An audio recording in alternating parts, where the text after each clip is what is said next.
Em 26 de abril de 1987, Alicia Markovich, de 15 anos, desapareceu após uma discussão com o pai.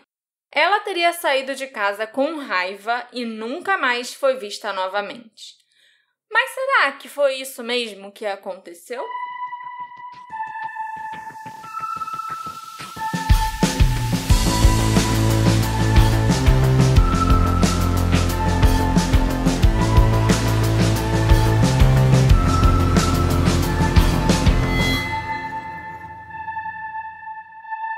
Olá, ouvintes queridos! Sejam bem-vindos ao novo episódio do Detetive do Sofá. Eu sou a Marcela, a host desse podcast, e o caso que eu trouxe hoje para vocês, da Alicia Markovich, ele é um caso praticamente desconhecido, né? Eu nunca tinha ouvido falar dele antes, até ele surgir na minha frente, eu começar a pesquisar, porque me interessou, eu acho que deve interessar a vocês também. E, ao mesmo tempo, ele é um caso simples, eu diria. Naquelas de... talvez não seja tão difícil apontar para um suspeito, apontar para um culpado. Entendeu, Alexandre? Entendi, Marcela. É bom fazer um caso assim, de vez em quando, beabá, fácil de digerir. É meu presente de Dia dos Namorados para você. Nossa, esse foi o maior presente que eu não tenho que editar no, 2 dias sem parar, sem poder fazer nada. Eu vou ficar muito feliz, mas eu tenho certeza que vai ser um episódio muito bom. Então, eu acho que você pode me falar aí o que aconteceu com a Alicia. Alicia Bernice Markovich nasceu em 20 de fevereiro de 72. Ela era a primeira e única filha do casal John Markovich e Marcy Smith. Os pais da Alicia, o John e a Marcy, cresceram na vila de Rummel, perto da cidade de Windber. Isso fica na Pensilvânia. Os dois se casaram em 1971, quando a Marcy tinha apenas 13 anos. A mãe? 13. Okay. A mãe casou com 13 anos. Isso foi uma das coisas que me deixou muito chocada. E o John é vários anos mais velho do que a Marcy. Não sei exatamente quantos anos. Pelo menos 10. A Alicia, ela nasceu no ano seguinte que os pais se casaram, quando a mãe dela tinha só 14 anos. Obviamente, os pais da Marcy tiveram que ajudar bastante, né, nesse início, porque era uma criança cuidando de outra criança. O John e a Marcy se divorciaram 10 anos depois de terem se casado, em 81. O relacionamento entre os dois continuou tenso após o divórcio, porque eles sempre discutiam sobre as questões de custódia, pensão alimentícia e tal. Mas a Alicia parecia manter um bom relacionamento com o pai, apesar dos atritos entre o ex-casal. Quando a Alicia desapareceu, em abril de 87, ela tinha 15 anos. A Alicia era uma adolescente muito animada, engraçada, inteligente e normal, uma adolescente típica daquela época. Ela adorava ler os romances da Agatha Christie, ela tinha um namorado e muitos amigos que a adoravam. A Alicia era querida por todos e era conhecida por defender crianças que sofriam bullying. Ela era caloura na Windber Area High School na época do desaparecimento e estava no primeiro ano do ensino médio. Segundo a sua melhor amiga, a Lori Heiner, a Alicia era uma aluna que só tirava notas A ou B e ainda era membro do time de atletismo da escola. A Lori e a Alicia adoravam ouvir música juntas. Elas gostavam especialmente do Bon Jovi e de outras bandas de roqueiros cabeludos, né, daquela época. Que nos anos 80... Era a regra. Era a regra você ter uma banda de roqueiros cabeludos. As duas também costumavam ir aos jogos de futebol americano, basquete e outros esportes torcer para o time da escola delas. A mãe da Alicia, a Marcy, tinha a guarda da filha e elas residiam em Windber, na Pensilvânia. Junto com elas morava também o namorado de longa data da Marcy. A Alicia passava fins de semana alternados com o pai, John, em Blairsville, a cidade onde ele morava. Windber e Blairsville ficam a cerca de 45 minutos de distância uma da outra. Claro que uma adolescente de 15 anos, com um namoradinho novo e tal, não estava mais gostando tanto assim de ter que ir passar os finais de semana em outra cidade. Tinha vezes que a Alicia queria ficar em Windber e sair com os amigos, com o namorado ou ir aos eventos da escola e da cidade. Mas o John era muito rigoroso e ele não gostava que a Alicia faltasse a nenhuma das visitas. Curiosamente, no final de semana em que a Alicia desapareceu, o John havia aberto uma pequena exceção. Geralmente, a Alicia ia para a casa do pai na sexta-feira e voltava no domingo para Windber. Mas no dia 25 de abril de 87, que foi um sábado, a Alicia tinha um casamento para ir, casamento do primo da mãe dela em Windber. Por causa disso, o John concordou que a Alicia passasse só o domingo, dia 26, com ele. A Alicia, na verdade, não queria ir nem no domingo, porque tinha um evento beneficente de lavagem de carros em prol da equipe de atletismo, da qual ela fazia parte, e ela queria participar do evento com os amigos dela. Além disso, na próxima quarta-feira, no dia 29 de abril, ia ter uma nova audiência a respeito da pensão que o John pagava para a filha. O John estava pagando $100 de pensão, que é muito pouco. Até para aquela época, $100 não dava para nada. Assim, quando você está falando, né, da pensão, de ajudar a criar uma criança, entendeu? Se ele desse isso de mesada para ela, ok. Mas de pensão... E a mãe dela, a Marcy, estava pedindo que esse valor da pensão fosse dobrado, que o John passasse a pagar $200, que ainda assim seria pouco. Então, o John não estava nem um pouco feliz com isso. E a Alicia estava achando que podia acabar sobrando para ela, que o pai ia ficar enchendo o saco dela falando disso no domingo inteiro. A Marcy disse para a filha dar o benefício da dúvida para o John e para ir vê-lo sim. E se o pai tocasse no assunto da pensão, era para a Alicia dizer para ele que esse assunto era dos adultos, que era para ele tratar disso com a mãe dela, com a Marcy. Já que a visita ao pai duraria só um dia, seria só no domingo, a Alicia tentou levar uma amiga com ela. Inclusive, ela praticamente implorou para Krista para acompanhá-la nessa ida para Blairsville.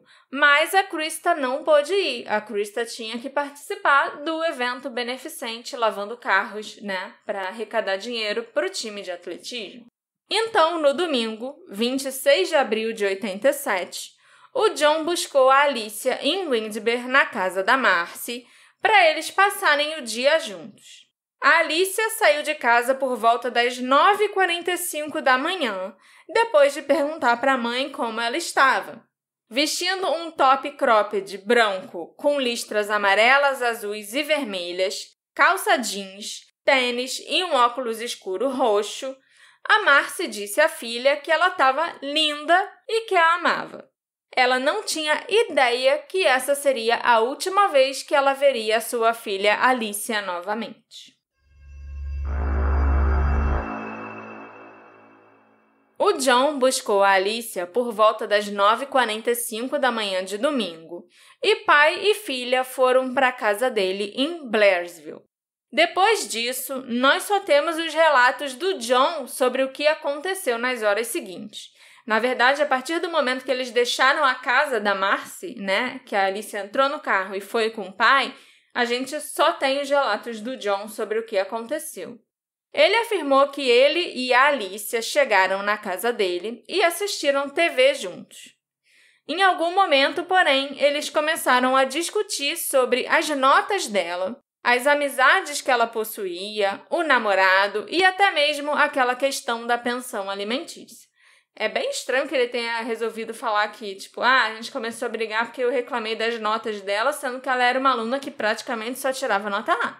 né? E é um dia só pra muitos assuntos. Quando ele falou pra Marcy, pra mãe dela, que a discussão tinha começado, pelo menos, por causa das notas, a Marcy falou, não. Você não tem por que brigar com ela por causa de nota. Você sabe que ela só tira nota A. Então, tem alguma coisa errada aí. Não foi por causa disso que você brigou com ela. Aí ele falou que também foi por causa das amizades, foi por causa desse namorado, foi por causa da pensão, foi por causa de um monte de coisa, entendeu? Fez o speedrun da bronca toda. Coitada da menina. O John disse que, depois da briga, enquanto ele estava lavando a louça, a Alicia saiu furiosa de casa e, enquanto ela fazia isso, ele gritou para ela que ela tinha que estar de volta às 20 horas. Afinal, ela tinha aula no dia seguinte e ele ainda tinha que levá-la de volta para Windsor. São 45 minutos de distância. Ele leva ela de volta no domingo mesmo ou no dia seguinte? Não, ele sempre levava ela de volta no domingo à noite. Que aí ela dormia em casa e no dia seguinte ela ia pra escola. Era mais fácil do que ela ter que acordar muito cedo, muito mais cedo, pra ele levar ela a quase 1 hora de distância pra escola, entendeu? O John imaginou que a Alicia estaria indo pra casa de algum amigo ou até mesmo pro centro de Blairsville. Ela tinha alguns amigos naquela cidade, embora não estudasse nem morasse lá em tempo integral. O John tinha morado por alguns anos no parque de trailers da cidade. E toda vez que a Alicia o visitava, quando ela era pequena, né? Ela brincava com as crianças da vizinhança e ela se aproximou bastante de algumas delas, mantendo uma amizade até a adolescência, até os 15 anos. A discussão do John e da Alicia teria acontecido entre as 15 e as 17 horas. Ele não sabia precisar exatamente o horário que aconteceu. Enquanto tudo isso acontecia, a Marcy estava tentando ligar para a casa do John para confirmar que a Alicia estaria em casa cedo, até pelo menos às 21 horas, por causa da escola no dia seguinte. A Marcy ligou algumas vezes ao longo do dia, mas ninguém atendeu. Por volta das 23h30, não havia sinal do John trazendo a Alicia para casa. Então, a Marcy foi para a cama. Ela confiava no John como pai e imaginou que ele fosse levar a Alicia direto para a escola na manhã seguinte ou algo assim. Ela acreditou que não tinha motivo para preocupação. Apesar dele não ter sido um bom marido para ela não tinha motivos para achar que alguma coisa errada podia estar acontecendo, sabe? Ele era um bom pai para Alicia até aquele momento, pelo menos. Ele era rigoroso, mas a Alicia também nunca tinha reclamado dele, assim, dele ter feito alguma coisa com ela, entendeu? Mas, à 1h, a Marcy recebeu uma ligação que mudou tudo. Era o John do outro lado da linha, e ele simplesmente disse, Marcy, ela se foi. A resposta da Marcy foi, o que você quer dizer com ela se foi? E o John teria afirmado que, quando a Alicia não retornou até às 20 horas, como ele tinha mandado, ele foi procurá-la, mas não a encontrou em lugar nenhum. O John teria dirigido pela cidade e teria ido até o parque de trailers para procurar a Alicia na casa de amigos dela, mas não tinha nem sinal da Alicia. O John disse que ele continuou dirigindo pelo centro da cidade e ainda não conseguiu encontrar a filha, então voltou para casa. E Blairsville é uma cidade muito pequena, aquela cidade que, tipo, o que a gente chama de centro da cidade é uma rua principal, entende? Esse ela se foi tipo, she's gone. She's gone, entendeu? Eu acho importante explicar para vocês onde ficava a casa do John em Blairsville e os desafios que a Alicia teria enfrentado indo a pé para qualquer lugar. O John morava na Dunn Avenue em Blairsville, que fica num pequeno bairro ao norte da cidade. Só que uma rodovia importante corta a cidade de Blairsville, a rodovia interestadual 22. E essa rodovia separa esse bairro onde o John morava do resto da cidade. Então, para Alicia ir da casa do John para qualquer lugar a pé, seja o centro da cidade ou o parque de trailers onde ela tinha amigos, ela teria que atravessar aquela rodovia interestadual de 4 pistas. e não havia passarelas ou nenhuma maneira de atravessá-la por perto. E era uma rodovia muito movimentada. A Marcy pegou o carro e foi imediatamente para Blairsville depois de receber a ligação do John. Eram umas 2h da manhã quando ela chegou na delegacia e registrou o desaparecimento da Alicia. Inicialmente, a Alicia foi tratada como uma menor fugitiva, mas com o passar do tempo, se tornou evidente que esse poderia não ser o caso. A Alicia nunca tinha feito nada parecido antes, e se ela tivesse que fugir da casa do John para algum lugar, ela provavelmente teria fugido para a casa da Marcy. Essa é a vantagem de ter pais separados. Você tem 2 casas diferentes. Brigou com um dos pais, você vai para a casa do outro. A Marcy também dizia para as autoridades que a Alicia não tinha a esperteza necessária para se virar sozinha. E ela não acreditava nem por um segundo que a sua filha fosse uma fugitiva. Os melhores amigos da Alicia, que eram os colegas dela de escola, a Lori, a Krista e outras pessoas assim, muito próximas a ela, também não acreditavam que ela iria fugir. Inclusive, achavam muito improvável ela ter saído da casa do pai a pé, porque ela nunca iria atravessar aquela rodovia sozinha, tipo, correndo, sabe? Todo mundo, ela sempre comentava como a rodovia na frente da casa do pai dela era muito perigosa. Então, isso foi bem estranho. Quando os amigos dela ficaram sabendo, logo de cara todo mundo falou, tem alguma coisa errada, porque ela não ia fugir assim.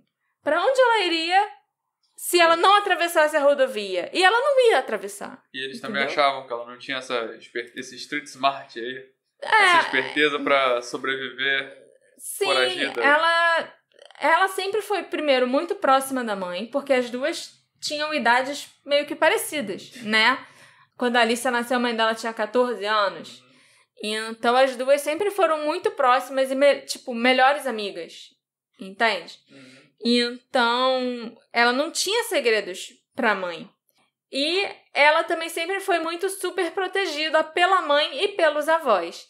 Então, essa coisa de ter a esperteza, a manha, de sobreviver, de fugir, de ficar na rua e tal, esse street smart, não fazia parte da personalidade da Alicia de jeito nenhum. Assim que a polícia começou a investigar o desaparecimento, descobriu que ninguém tinha visto a Alicia naquele dia. E eu acho que se alguém a tivesse visto atravessando aquela rodovia movimentada, teria se lembrado dela, né? Teria se lembrado de ver uma adolescente ali, no meio das pistas. Mas ninguém se apresentou dizendo que a viu atravessar a rodovia ou em qualquer outro lugar em Blairsville, em qualquer outra situação. Além disso, o Chuck, que era o melhor amigo da Alicia de Blairsville, que morava no parque de trailers, disse que ele não recebeu uma ligação nem batida na porta naquele dia do John procurando pela Alicia. E ele falou, né? O John falou que ele saiu procurando pela filha, inclusive no parque de trailers. Mas ele não bateu na porta do Chuck. E o Chuck não viu nem a Alicia nem o John o dia todo naquela região. Outra coisa meio estranha foi que a Marcy, embora não conhecesse a cidade de Blairsville e não conhecesse ninguém por lá, começou a procurar a Alicia freneticamente em todos os lugares. Ia colocar panfletos, pôsteres de desaparecida da Alicia nas ruas e nas lojas, falando do desaparecimento da Alicia para todo mundo que ela encontrava. Mas o John, que era o morador de Blairsville, não parece ter feito nada para ajudar nas buscas pela filha. Embora nunca tenham dito que o John era um suspeito, os investigadores começaram a questionar o que ele estava dizendo a eles. Uma busca chegou a ser realizada na casa do John e na propriedade dele, mas nenhum sinal de crime, ou nenhum sinal da Alicia também, foi encontrado no local.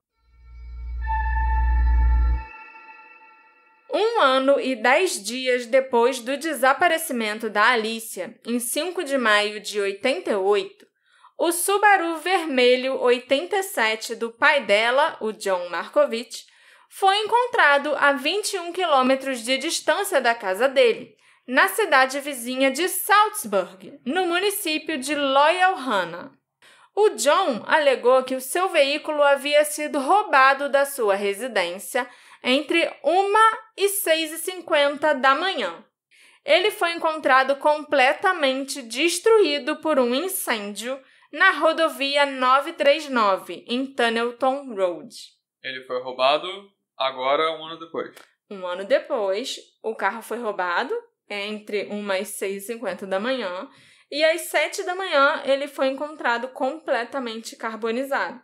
Isso tudo 1 ano e 10 dias depois do desaparecimento da Alicia. O carro era novinho. Ele tinha sido comprado 0 km no início do ano anterior. E um Subaru era um carro considerado caro naquela época. Ele tinha custado mais ou menos $10.000. Mas, por algum motivo, um ladrão resolveu roubar aquele carro novinho só para botar fogo nele. O carro do John foi completamente destruído pelo fogo e só sobrou a carcaça. As pessoas que roubaram o carro nunca foram identificadas. O John já possuía esse carro quando a Alicia desapareceu. Ele tinha acabado de comprar esse carro quando a Alicia desapareceu. Mas ele nunca foi revistado pela polícia após o desaparecimento dela. Na verdade, a polícia nunca havia revistado os veículos de nenhum dos pais da Alicia antes desse incidente. A estrada onde o veículo havia sido abandonado estava listada como Rodovia 939, mais conhecida como Estrada Tunnelton. Esse local fica a aproximadamente 21 quilômetros da casa do John, um trajeto de 18 minutos de distância. E ele também fica a pouquíssimos quilômetros do portal da mina Marion número 2, que é onde o John trabalhava. O John era um mineiro de carvão, que afirmava ter a habilidade de esconder um corpo onde ninguém pudesse encontrá-lo. A segunda esposa do John, cujo nome eu não tenho por que revelar aqui, né? Ela não tem nada a ver com a história, e os filhos dela, que moraram com o John por alguns anos, frequentemente atribuem essas palavras a ele. E não são só eles. Outras pessoas, né, da região também dizem que já ouviram o John dizer isso. Que, por ser um mineiro, ele sabia exatamente onde esconder um corpo e onde ninguém ia encontrar. Galera de Minas Gerais, complicado. Só tem escondedor de corpo. Não são desses mineiros que eu estou falando. Belo Horizonte. Não. Tem um monte de defunto. Que horror! Cruz credo. É. Mineiros, não se ofendam. Eu tô falando dos mineiros que fazem mineração. E mesmo assim, não são todos. É o John. O incêndio do carro, para mim, é bastante interessante, porque pode indicar 3 caminhos diferentes. O John pode ter sido alvo de alguém que o odiava por algum motivo e que também levou a Alicia além do carro dele. Também é possível que o roubo e incêndio do carro tenha sido causado por alguém que o culpava pelo desaparecimento da filha. E a terceira opção é que talvez a polícia tivesse na cola do John, o investigando novamente, e o incêndio tenha sido para destruir possíveis evidências que haviam dentro do carro. O carro nunca tinha sido inspecionado. Eu fico um pouco dividida sobre isso porque o incêndio aconteceu só 1 ano depois do desaparecimento da Alicia. E 1 ano é muito tempo para você ficar com o veículo se ele foi uma cena de crime, por exemplo. A qualquer momento, a polícia podia ter aparecido com um mandado de busca para aquele veículo. Ao mesmo tempo, o bairro em que o John morava não é conhecido por ser um lugar onde os carros são roubados, onde tem roubo em geral.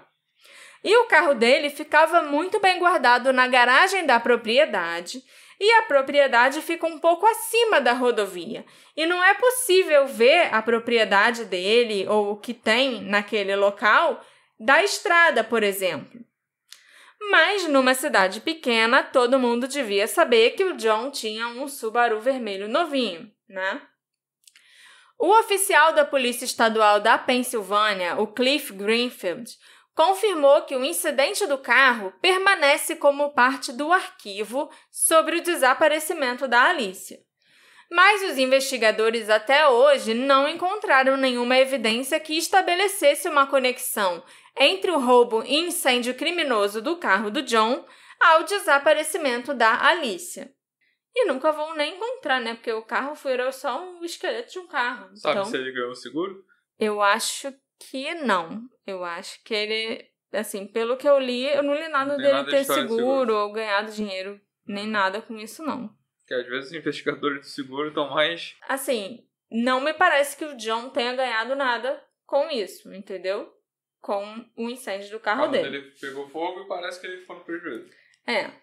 Ou não, se o carro foi uma cena de crime, talvez ele tenha se sentido aliviado, vai saber, né?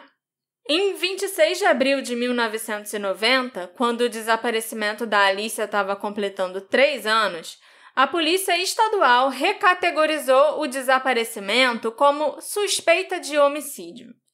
Eles não haviam encontrado nenhuma evidência de que a Alicia pretendia fugir. E o fato dela não ter levado nada consigo naquele dia e nunca ter mexido na conta bancária, nunca ter usado o número de seguro social, demonstrava que isso não foi um evento planejado. A polícia finalmente concluiu que a Alicia deve ter sido assassinada, provavelmente no mesmo dia em que ela foi vista pela última vez. Nessa época, os investigadores declararam que não tinham nenhum suspeito no caso, mas que também não tinham descartado absolutamente ninguém. A Alicia, então, foi imediatamente registrada como desaparecida em perigo no Centro Nacional para Crianças Desaparecidas e Exploradas. E panfletos e pôsteres de pessoas desaparecidas contendo a sua fotografia e descrição foram distribuídos por toda a Pensilvânia. A Polícia Estadual passou a trabalhar em estreita colaboração com a Organização de Crianças Desaparecidas, mas novas pistas ainda eram escassas. O arquivo do caso, no início dos anos 90, tinha só 5 centímetros de espessura e estava repleto de relatórios de laboratório, cartas e informações policiais, mas nada de muito relevante, infelizmente. A polícia seguiu inúmeras pistas sobre o paradeiro da Alicia, vasculhou minas abandonadas e interrogou familiares e amigos, mas nada foi descoberto. A mãe da Alicia, a Marcy, declarou numa entrevista em abril de 1990 que, assim como a polícia, ela também acredita que a sua filha foi deliberadamente assassinada e que a última pessoa que a viu sabe o que aconteceu com ela. É um jeito dela dizer que ela suspeita do marido, né? Dela apontar para o marido sem correr risco de ser processada. Não, e ao mesmo tempo é diferente, né? Porque a gente vê muito os pais sempre agarrando aquela coisinha, né? Vai que ela sumiu mesmo, um dia ela volta, não sei o que. Ela não. Ela aceitou que muito provavelmente ela morreu e fica mandando a mensagem direta. A Marcy também consultou um médium na tentativa de localizar a filha, mas sem sucesso. Já o John acreditava que a Alicia tinha fugido naquela tarde e pegado carona com algum caminhoneiro na rodovia para voltar para Windsor, para a casa da mãe. Mas as coisas não teriam terminado bem para a Alicia. Inclusive, o John tem uma teoria muito específica sobre o que aconteceu com a filha dele. Isso é o que ele declarou ao Tribune Review em 1990. Acho que ela começou fugindo, mas então algo aconteceu com ela. Você ouve falar dessas redes de escravatura branca, onde meninas são sequestradas e vendidas no exterior pelo maior lance. Bem, acho que talvez tenha sido isso que aconteceu com Alicia. Mas, conhecendo-a, ela tentava tirar o melhor proveito de qualquer situação. Então, ela provavelmente arranjou um velho rico e talvez apareça aqui um dia coberta de joias, dirigindo um grande Lincoln Continental e ela diga: "Oi, papai querido." Pelo menos é o que eu gostaria de pensar. Eu falei que era uma teoria muito específica? né? É um desejo muito específico. Mas é estranho você desejar que a sua filha tenha sido traficada, né? Arrumado um velho rico no meio do tudo que ela teve que fazer enquanto foi traficada e que ela vai voltar pra sua casa, tipo, hi, daddy dearest. Gente, só interrompendo rapidinho o caso da Alicia pra pedir um favorzão pra vocês. Vocês sabem que o Detetive do Sofá tem 2 campanhas de financiamento coletivo, pelo Apoia-se e pelo Orelo. Os links estão sempre aqui no post desse episódio. E a Marcela tem filmado a gravação dos episódios e os apoiadores têm podido ver essas gravações assim que a gente acaba elas. Então, quem quiser ver o vídeo do Detetive do Sofá, por enquanto, só apoiando. Então, é muito importante, é o que mantém esse podcast do jeito que vocês conhecem, do jeito que vocês gostam. Então, como eu falei rapidinho, vamos voltar para o episódio da Alicia Markovich. Em outubro de 2000, o John, o pai da Alicia, que é quase o protagonista desse episódio, recebeu uma carta datilografada de 2 páginas sem assinatura. A carta chegou pelo correio e contava como a Alicia foi assassinada e o local onde ela foi enterrada. O autor disse que ele foi motivado a escrever a confissão após ver um panfleto com a foto da Alicia na lateral de uma caixa de correio na Filadélfia. Um trecho do texto dessa carta, foi divulgado pela Polícia Estadual e eu vou ler agora para vocês. O que me fez pensar em entrar em contato com você foi quando, por acaso, vi um antigo pôster de pessoa desaparecida afixado na lateral de uma caixa de correio na Filadélfia cerca de 3 semanas atrás. Na segunda vez que eu vi, foi como se tudo tivesse se desvanecido e ficado cinza.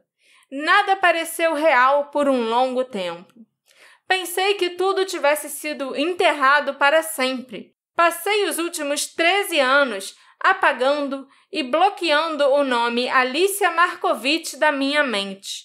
E ao ver isso, abri as comportas, por assim dizer, para um mar sem limites de remorso, culpa, ansiedade, tristeza interior e depressão. Dá até pena do suposto assassino da Alicia, ouvindo ele, falar tudo isso. Desabafar. As pistas enviadas pelo autor nessa carta não levaram os investigadores a respostas para o mistério do desaparecimento ou morte da Alicia. Mas elas ampliaram a investigação e levantaram a possibilidade de que o caso dela estivesse conectado ao desaparecimento de pelo menos outras 2 adolescentes da Flórida e do Massachusetts. O John contou à Polícia Estadual da Pensilvânia sobre essa carta em outubro de 2000, pouco depois de tê-la recebido. A carta possuía o carimbo postal de Bedford, em New Hampshire, e tinha sido enviada diretamente para o John na casa dele. O conteúdo da carta motivou uma busca policial às margens do rio Conemaugh, não muito longe da casa do John, nos arredores de Blairsville. Poucos meses depois do John receber essa carta, a família de uma menina desaparecida da Flórida recebeu uma carta semelhante. A carta tinha o carimbo postal de Manchester, também em New Hampshire.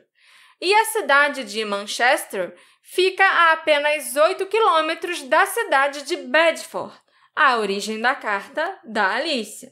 Em 15 de março de 84, uma garota de 15 anos, chamada Colleen Osborne, moradora de Daytona Beach, na Flórida, aparentemente perdeu o ônibus e decidiu faltar à escola. Ela voltou para casa, que ficava pertinho da praia, vestiu um biquíni rosa e saiu novamente. 3 dias depois, a sua família relatou seu desaparecimento.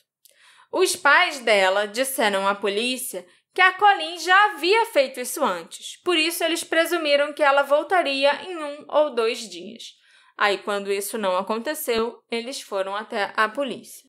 De acordo com o Daytona Beach News, o corpo da Colleen foi encontrado numa cova rasa algumas semanas depois, Mas, na época, a perícia não concluiu que aqueles restos mortais eram da Colleen, e o caso dela permaneceu um mistério por décadas. Enquanto isso, o autor anônimo enviou uma carta para a família da Colleen, confessando seu assassinato e implorando por perdão. A carta foi recebida pelo irmão da Colleen em 19 de março de 2001 e dava instruções sobre onde o corpo da menina teria sido deixado. Matei sua amada Colleen há quase 15 anos. Por isso, só posso implorar o seu perdão. Só posso tentar reparar o ocorrido, revelando a você onde está o corpo inocente dela. No lugar de uma assinatura, o autor havia desenhado uma marca em forma de peixe, semelhante ao símbolo cristão de Jesus Cristo, que é, um peixinho, assim, bem básico. Um ano depois, outra carta foi escrita sobre uma terceira adolescente desaparecida. Em 3 de maio de 77, Deborah Quimby saiu de casa para ir ao acampamento do seu avô numa bicicleta marrom de 10 marchas modelo masculino. Ela foi acompanhada por um amigo por um breve período da viagem. A Deborah contou aos pais que ela tinha alguns problemas para resolver e nunca mais foi vista. O pai da Deborah, o Jake Quimby, rejeitou por muito tempo as teorias de que a sua filha teria sido sequestrada por um estranho. Ele disse durante uma coletiva de imprensa em 2004 que achava que ela poderia estar a caminho de um encontro com alguém conhecido, porque quando ela saiu, parecia que ela tinha um destino em mente, que ela estava indo para um compromisso antes de ir para o acampamento do avô. Essa investigação do caso da Deborah ficou parada por décadas, até que a polícia começou a receber denúncias anônimas, orientando-os a procurar em Walker Pond, nas proximidades. A primeira carta para a família da Deborah foi enviada em novembro de 2002 e a segunda exatamente um ano depois, em 2003. Ambas as cartas foram datilografadas, mas foram enviadas em envelopes manuscritos, assim como as cartas sobre a Alicia e a Colleen. A primeira carta para a família Quimby tinha carimbo postal de Worcester, no Massachusetts, e a segunda carta tinha carimbo de Manchester, em New Hampshire, o mesmo carimbo da carta da Colleen. Nossa, uma carta do Massachusetts, outra carta de New Hampshire, mas todas essas cidadezinhas que estavam nos selos postais da carta ficavam muito perto uma da outra. Todas na divisa de New Hampshire com Massachusetts. A data dessas cartas, todas enviadas em um período de 2 anos, e do mesmo quadrante rural da fronteira entre New Hampshire e Massachusetts, levou à especulação de que elas seriam obra de um único autor. As autoridades acreditam que elas podem ter sido parte de uma farsa. No caso da Colleen, a polícia vasculhou uma área próxima ao rio Tomoka, identificada pelo autor em 2001, mas não encontraram vestígios da menina. Utilizando avanços científicos, os investigadores conseguiram determinar que a Colleen era a desconhecida encontrada poucas semanas após o seu desaparecimento e bem longe do local identificado pelo autor misterioso. Então, a carta da Colleen não tinha absolutamente nada a ver com o caso dela. Isso é fato, entendeu? A polícia afirmou também que a Colleen provavelmente foi vítima do serial killer australiano Christopher Wilder, que se hospedou num hotel em Daytona Beach na época do desaparecimento dela. O Christopher Wilder foi morto em um confronto com policiais estaduais no norte do estado de New Hampshire, em 84, muitas décadas antes do envio das cartas misteriosas. As buscas realizadas a partir das 2 cartas recebidas pela família da Deborah Quimby também foram infrutíferas. As autoridades vasculharam Walker Pond conforme as instruções do autor em 2003 e 2004. Eles usaram um sonar durante a primeira busca executada e depois esvaziaram o lago na segunda busca. Pneus velhos, roupas e peças de bicicleta foram encontrados, mas nenhum vestígio da menina desaparecida. A Polícia Estadual da Pensilvânia também não teve sorte com as pistas sobre o caso da Alicia. Pouco depois do seu pai entregar aos investigadores a carta que ele recebeu no outono de 2000, os investigadores usaram cães farejadores numa busca numa parte do rio Conemaugh, que foi identificada pelo autor da carta, mas não encontraram nada. O Cliff Greenfield, o oficial da Polícia Estadual da Pensilvânia, disse que uma segunda carta também foi recebida pelo John Markovich e que ambas as cartas foram investigadas e analisadas em busca de DNA, mas não produziram nenhuma evidência que pudesse aprofundar a investigação. Em pelo menos uma das cartas, continha um nome mencionado nela. Então, a polícia foi até New Hampshire para interrogar a pessoa cujo nome constava na carta. Mas eles determinaram que essa pessoa não havia escrito as cartas, nem tinha qualquer conhecimento sobre a Alicia e nunca tinha nem ouvido falar de Blairsville. Posteriormente, as autoridades concluíram que essa carta sobre a Alicia, assim como as cartas sobre a Deborah e a Colleen, era uma farsa. O seu verdadeiro autor nunca foi identificado. Só achei curioso que, mesmo sendo uma farsa, mandou pro pai da menina, não pra mãe. Pois é, né? Geralmente as pessoas mandam pra mãe. Pro irmão que sobreviveu. Outra menina falou que foi o irmão que recebeu. Eu acho que mandou pro pai porque logo que a Alicia sumiu, todos os jornais da época falaram que a menina sumiu da casa do pai. O pai morava em Blairsville, no quilômetro sei lá o que da rodovia 22. Então, assim, não deve ser tão difícil você descobrir o endereço do pai para mandar a carta para ele. Já o endereço da mãe, você só sabe que a mãe dela mora em Windber. A mãe dela não morava na cidade onde ela desapareceu. Então, assim, o endereço da mãe ou até o local onde a mãe morava, nem nada disso foi muito mencionado. Por isso que eu acho que foi enviada para o John e não para Marcy, entendeu? Entendi. Em abril de 2011, no aniversário de 24 anos do desaparecimento da Alicia, a polícia realizou uma conferência de imprensa e anunciou que eles começariam a analisar todas as evidências do zero novamente e que também entrevistariam todos os amigos e parentes da Alicia de novo. O policial John Matchak afirmou o seguinte nessa coletiva: ao longo dessa investigação, nossos investigadores seguiram pistas que nos levaram da Flórida a New Hampshire. Investimos uma quantidade significativa de mão de obra e recursos que nos levaram por toda a costa leste.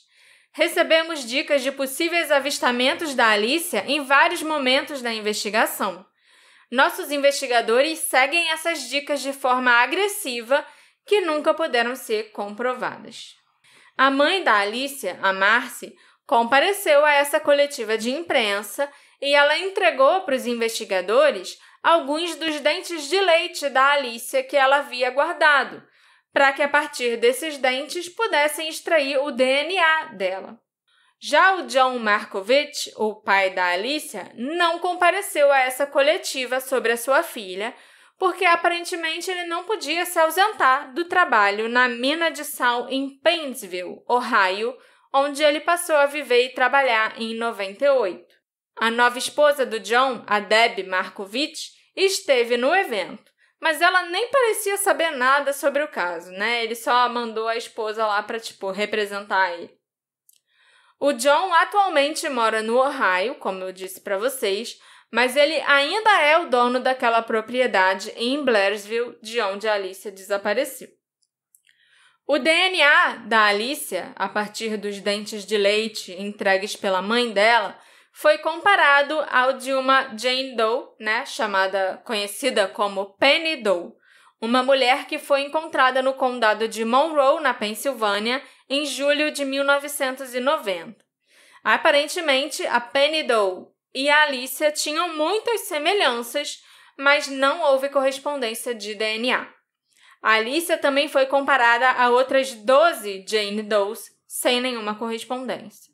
Em 2021, a Marcy, junto com amigas de escola da Alicia, lançaram uma nova campanha de conscientização para ver se elas conseguiam novas pistas.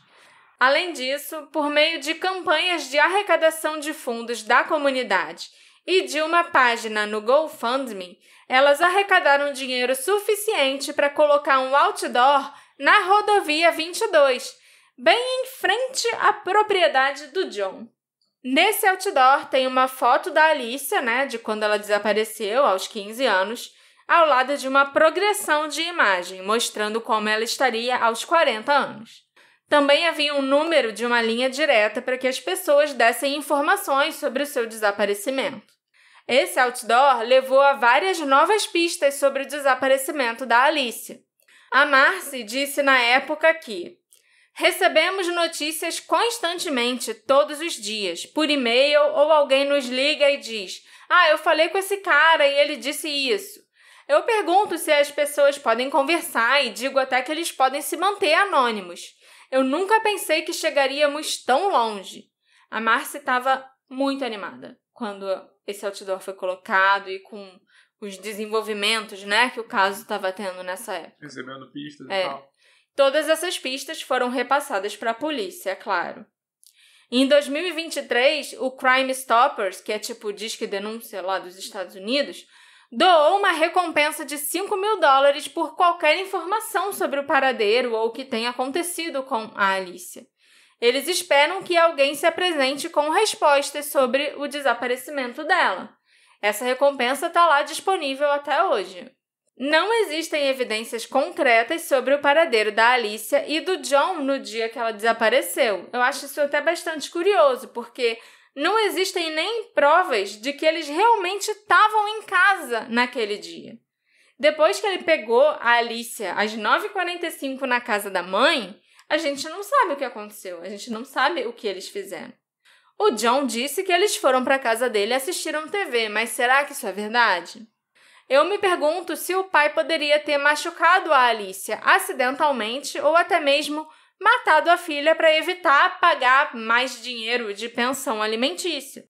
Eles também podem realmente ter discutido, como ele afirmou, e ele pode ter acabado perdendo a paciência com a filha. O John nunca cooperou realmente com a polícia durante todos esses anos. Ele se recusou a fazer o teste do polígrafo 19 vezes. 19. Tô mais impressionado com a polícia pedindo 19 vezes, né? A polícia queria muito que ele passasse pelo polígrafo para pelo menos conseguir saber se ele tá... Eliminar ele. Saber se ele tá mentindo, se ele realmente foi em casa com a Alicia, se alguma coisa aconteceu quando eles ainda estavam no carro, na estrada, entendeu? Tentar descobrir, tirar qualquer coisa daquele homem. Mas por 19 vezes ele se recusou a fazer o polígrafo. É o direito dele, né? Pelo que eu sei, ele não se preocupou em procurar pela Alicia quando ela não voltou para casa. Tanto que o amigo da Alicia do parque de trailer, o Chuck, disse que não, o John não apareceu aqui essa noite, entendeu? Eu realmente acho que ele deveria ser investigado novamente, mas eu não sei nem se daria para investigá-lo novamente, já que ele não está cooperando, né? E eu também acho que o incêndio no carro dele não foi uma coincidência, não sei. Infelizmente, a Marcy, a mãe da Alicia, faleceu em 11 de setembro de 2023. Então, as duas estão juntas outra vez. Mas isso não quer dizer que a Alicia foi esquecida. As amigas dela e as amigas da Marcy mantêm um site chamado Justice for Alicia Markovich, que é muito bom, inclusive, tem muitas informações e muitas fotos. Quem quiser até saber mais sobre o caso dela, tem várias fotos de várias reportagens que foram saindo sobre o caso ao longo dos anos. É bem legal. Além de manterem também páginas no Facebook, no Twitter, Instagram, em todas as redes sociais sobre o desaparecimento da Alicia. Uma das melhores amigas da Alicia, a Lori, que eu até mencionei no início do episódio, tem dado entrevistas para podcasts e programas de TV, tentando trazer o desaparecimento da Alicia para a mídia. De acordo com o policial Cliff Greenfield, o arquivo da Alicia é revisado regularmente por membros de uma unidade de casos arquivados da Polícia Estadual da Pensilvânia. A unidade de avaliação de investigação criminal é responsável por analisar os casos de pessoas desaparecidas e outras investigações importantes em andamento. O Greenfield disse ainda que, com o passar do tempo, o caso se torna mais difícil de resolver. Ao conversar com os nossos investigadores, esse caso certamente apresenta alguns desafios. Um deles é que o local do desaparecimento dela é muito próximo de uma rodovia importante como a Rodovia Estadual 22, que tem muito trânsito, disse o Greenfield. Então, esse é um dos desafios. Outro desafio é certamente o tempo que já transcorreu desde então. A Alicia tinha 15 anos na época do desaparecimento. Hoje em dia, ela já teria 53 anos. São 38 anos desaparecida. Também é um problema o fato de ninguém ter sido listado oficialmente como um suspeito. Então, esses 3 fatores juntos tornam esse um caso particularmente desafiador para os investigadores. O roubo e o incêndio criminoso do carro do John, somados às cartas enigmáticas, deram à polícia e aos detetives amadores muito o que refletir sobre o caso da Alicia. Mas, a menos que uma correspondência de DNA seja descoberta ou novas pistas surjam, as teorias sobre o desaparecimento dela permanecerão apenas especulações. Esse episódio foi feito graças à colaboração da nossa querida apoiadora Camila Maxi. Camila, você é o máximo. Tenho certeza que ela nunca ouviu isso antes. De mim, não. A podcaster preferida da Camila falando que ela é o máximo, isso ela com certeza não ouviu antes. Tá bom? Dá licença, Alexandre. Ok. Estou presumindo que eu seja a preferida dela porque ela resolveu apoiar esse podcast. Tá bom? Tá bom. Eu espero que você, Camila, tenha gostado desse episódio sobre a Alicia e que você também tenha ficado com tanta raiva do pai dela quanto eu. Eu tô bem desconfiada desse homem. Se vocês também quiserem se tornar apoiadores aqui do Detetive do Sofá, façam como a Camila Maxi. Vão lá no Apoia-se ou no Orelo e escolhe lá a sua categoriazinha de apoio e vem ajudar a gente, porque toda ajuda é bem-vinda e ajuda a manter esse podcast, né? Ajuda a gente a fazer um episódio por semana para vocês. E se você não pode contribuir lá dando o seu apoio, comenta, curte, compartilha o nosso conteúdo por aí, recomenda o podcast para alguém que você ama ou para alguém que você não gosta também. Força a pessoa que tá do seu lado. Isso, a escutar um episódio. Toca, bota no alto-falante, toca do lado dela. E não deixa ela sair de perto de você. Quando alguém estiver pegando carona com você no seu carro, você bota um episódio do podcast e é que a pessoa vai ser forçada a ouvir, porque ela é a carona. Ela não pode ficar mexendo no rádio dos outros. É assim que a gente vai ganhando novos ouvintes. A cada dia. Só assim. Só assim. Vai lá, apoia-se, apoia.se/detetive do sofá e Orelo. Será que a teoria mais óbvia nesse caso é a verdadeira? O pai fez alguma coisa com a Alicia? Ou será que ela foi sequestrada por alguém que passava na rodovia 22? O incêndio do carro teve relação com o desaparecimento dela? Me encontra nas nossas redes sociais, @detetive do sofá, e vem me contar o que você achou desse caso, o que você achou desse episódio, o que você achou desse pai desnaturado. E vai lá e comenta também no nosso Spotify, tá bom? A gente se encontra na próxima investigação. Tchau, tchau. Tchau, tchau.